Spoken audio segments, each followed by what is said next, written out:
of church from state, equality of all citizens under the law and individual liberties, and the democratic process, which is that parliamentary process. If yesterday reformers today decides that it's no use, we better join with the people and have the same demands, they're welcome to join us. It's as simple as that. As long as, again, they are not criminally implicated in the murder of their own citizens, because that's a different story, and they will have to account for it. All the funding that we receive is private donation and private sector helping and Iranian people contributing. I have yet to receive a penny of government support, or any government for that matter. You've mentioned the protests here today in Munich. What can you tell us about the protests that are ongoing in Iran right now? How big are they? And is this still something you can ask of people? Is this dangerous to go on the streets? Well, as you saw the bravery and courage of my compatriots when they came to the streets, and they were only met with this brutal genocidal level, industrial level massacre. And of course, people have to retreat under the circumstances, but they still continue chanting. The last few nights, whoever has followed social media in Iran and whatever information trickled out, people are still out there chanting. People are still out there resisting. The regime, unfortunately, continues its campaign of imprisonment. There are many people incarcerated in Iran, God knows where, over 40,000 of them, we understand. They continue to threaten and harm, and even in some cases execute hospital workers and nurses. They've done things as we speak that continues, but despite all of that, people are resisting. Now again, the importance of strike to neutralize the regime forces of repression is the element that could get people back into the streets to continue their struggle. That's the element that pretty much is at stake right now, which is why Iranians in Iran and abroad are awaiting impatiently that this happens faster and sooner rather than delaying it. Because as I said, I don't think these negotiations will amount to anything. The regime is simply buying time yet again. But every day that goes by, more people could die. That's how important an intervention is to equalize the playing field for us.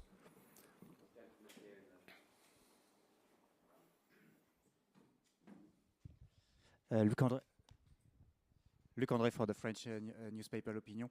You evoke the option of a constitutional monarchy as an option. How can it be a realistic option if you don't acknowledge what went wrong with the previous monarchy? Thank you. Aren't we talking about the future? Yes. So why are you talking about the past? Maybe it's make a difference for people that look, maybe consider we're these talking options. about the future. And the Iranian people are smart enough to understand that in any democratic exercise, elimination of options is not the way to go. Democracy is not about exclusion, it's about inclusion, unless you are not in conformity with democratic principles. So as long as you're coherent with democratic principles, there are multiple options on the table. Why should we eliminate one option all of a sudden? Because if you want to go by precedents, there may be many bad monarchies as there are many bad republics. And there are also good models of republics and good models of constitutional monarchies, are they not? So if you want to compare apples to apples, great, and oranges to oranges, great. But we're not here to compare apples to oranges.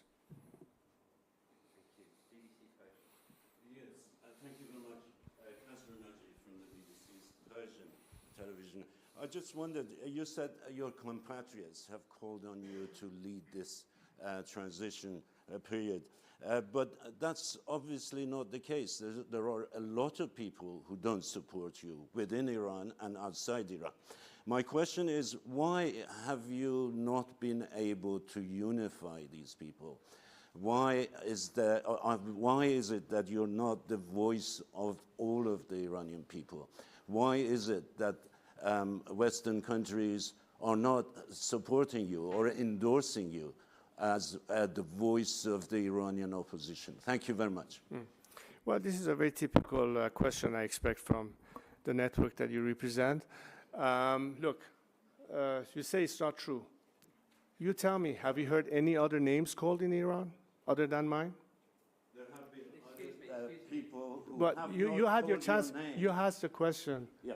I'm answering now. Sure, please do. The fact is, they called my name. Is my name written on the walls there? It is me that they chose to trust to lead this movement. I'm not saying that I have 100% of people on my side. Of course I have my enemies. And there are obviously elements that do not adhere to those four core principles. You might have separatists, you might have pro-regime reformists, you might have groups like the MEK. Certainly they are not my friends, and I do not represent them. Of course I don't represent them because they are not adhering to the principles that I described. But all those who are prescribed to the fourth principle, we are together. And among them you will find a quite diverse number of people. We have Republicans as we have monarchists. We have people on the left, on the center, on the right. We have athletes, we have artists, we have representatives of ethnic communities, religious minorities. Many of them were, in fact, in this very city in Munich when we had the last gathering a few months ago. And you will see a lot of them present.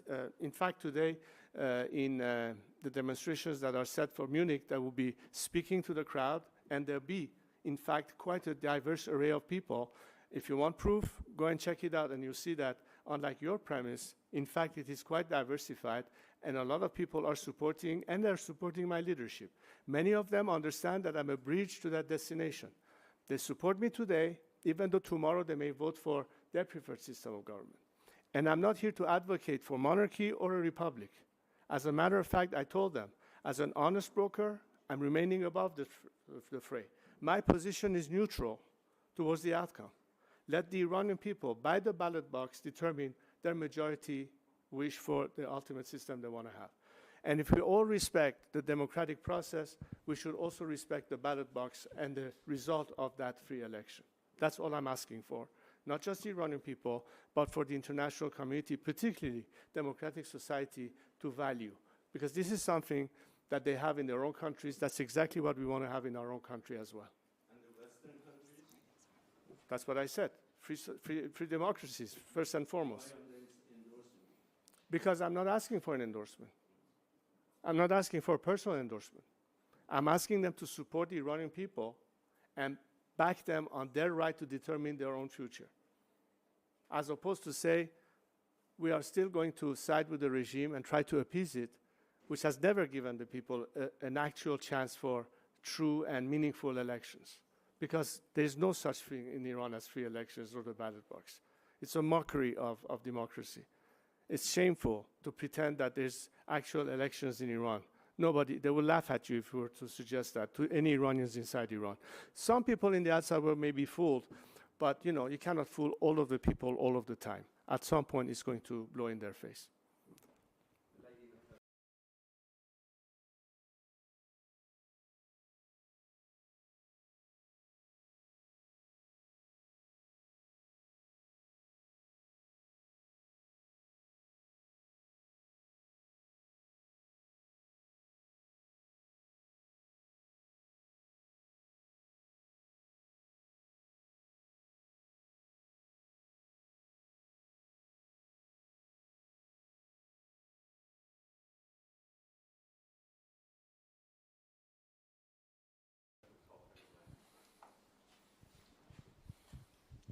Encourage you to study, to take a look at it. It is quite a comprehensive outline of every aspect of things that need to be addressed and anticipated. So indeed, we are able to manage as much as we can all the areas that, if not addressed properly, could, in fact, bring us to a situation of having that vacuum as we talk about. But there's not going to be any vacuum for the simple reason that, again, the majority of the people currently in a position in government offices or various state bureaucracies will remain in place. We're not asking people to go home and quit their jobs. So we have to be able to manage this transition, understanding that the majority of these elements will be in place as far as the civil bureaucracies goes. So the functioning of the state and government continues, while the interim government, based on that proposal that we have, will address all of these issues. In fact, even before we have a normal state of a democratic system, we have various components that are part of it. The executive part of it, which is the transition government, is doing what a sort of transitional government would do. But you also have a legislative body, which is some kind of a council or an assembly, where people will be there and supervising what's happening. We even have a completely independent legal team that will be addressing all the legal issues.